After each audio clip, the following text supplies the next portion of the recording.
अस्सलाम वालेकुम dear students. High school English grammar by Wren and Martin का book है और आज हम इसकी पॉइंट नंबर 84 को डिस्कस करेंगे। ये पॉइंट रिलेटेड है डिग्रीज ऑफ एडजेक्टिव से और बहुत ही इंपॉर्टेंट पॉइंट है। When two objects are compared with each other, जब दो चीज़ों का आपस में मुवाजना किया जाए यानी कि उनकी कंपैरिजन की जाए, the later term of comparison must exclude the former। तो दूसरी चीज़ में पहली चीज़ शामिल नहीं होनी चाहिए। यानी कि जब दो चीज़ों की आपस में कंपैरिजन की जाए तो जो दूसरी चीज़ है उसमें पहली चीज़ शामिल नहीं होनी चाहिए। यहाँ पे एक बहुत अच्छा सा एग्जाम्पल लिखा हुआ है। देखिए, iron is more useful than any other metal. लोहा किसी भी दूसरे धात से ज़्यादा मुफीद है। इफ वी से, अगर हम ऐसे कहें iron is more useful than any metal, तो इसका मतलब होगा लोहा, iron is more useful than any other metal, इसका मतलब होगा लोहा किसी भी धात से ज्यादा मुफीद है। तो इसका मतलब होगा that is the same thing as saying iron is more useful than iron since iron is itself a metal. तो इसका मतलब ये होगा कि लोहा अपने आप से भी ज्यादा मुफीद है, जो गलत है।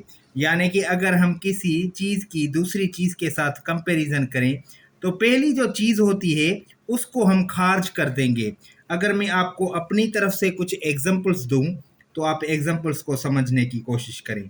अगर मैं कहूं Karachi is bigger than any other city in Pakistan, तो ये करेक्ट हो जाएगा। दोबारा सुने, Karachi is bigger than any other city, तो करेक्ट होगा ये। अगर मैं इसको ऐसे कहूं Karachi is bigger than any city in Pakistan, तो ये यहाँ पे जो है गलत हो जाएगा क्योंकि कराची खुद भी शहर है। दूसरा मैं आपको एग्जांपल दूं, Mount Everest is higher than any other mountain, तो एनी अदर माउंटेन ठीक है। अगर मैं अदर वर्ड को निकाल दूं तो सेंटेंस गलत हो जाएगा। अगर मैं ऐसे कहूं Mount Everest is higher than any mountain, तो ये कंपैरिजन गलत हो जाएगी। तो पॉइंट का मतलब सिंपल है, अगर आप एक चीज़ की कंपैरिजन दूसरी चीज़ से कर रहे हैं तो पहली चीज़ जो है ना वो आपको क्या करना पड़ेगी, वो आपको उसमें शामिल नहीं करनी पड़ेगी। यहाँ पे हमने लिखा है एनी अदर मेटल, यहाँ पे हमने लिखा है any metal. Any other metal लिखने के बाद आयरन जो है वो निकल गया यहाँ से। अगर हम एनी मेटल कहेंगे तो आयरन खुद भी एक मेटल है। उम्मीद है आपको ये पॉइंट अच्छे तरीके से समझ आ गई होगी। अब आइए बात करते हैं इरेग्युलर कंपैरिजन की। इरेग्युलर कंपैरिजन का मतलब होता है, जैसे हमने स्टडी किया था कि पॉजिटिव से कंपैरेटिव बनाने के लिए हम ई आर या ई एस टी लगाते हैं या मोर मोस्ट लगाते हैं। यहाँ पे हम स्टडी करेंगे इरेग्युलर कंपैरिजन, यानी कि जिनका कोई कायदा नहीं होता। पॉइंट नंबर है 85, the following adjectives are compared irregularly. ये जो नीचे दिए गए एडजेक्टिव्स हैं ये जो इरेग्युलरली कंपेयर्ड किए जाते हैं।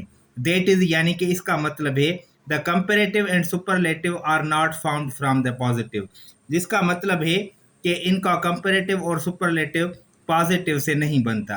अब यहाँ पे देखें, positive degree, comparative degree, superlative degree.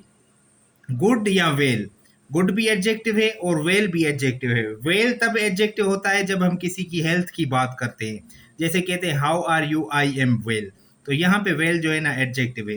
तो गुड, वेल इसका बेटर और बेस्ट होगा। बेड, इविल या इल, इसका होगा कंपेरेटिव वर्स और सुपरलेटिव वर्स्ट। इसी तरह लिटिल, लिटिल का मतलब होता है बहुत कम। ये अनकाउंटेबल नाउन के साथ इस्तेमाल किया जाता है और ये एडजेक्टिव ऑफ क्वांटिटी है।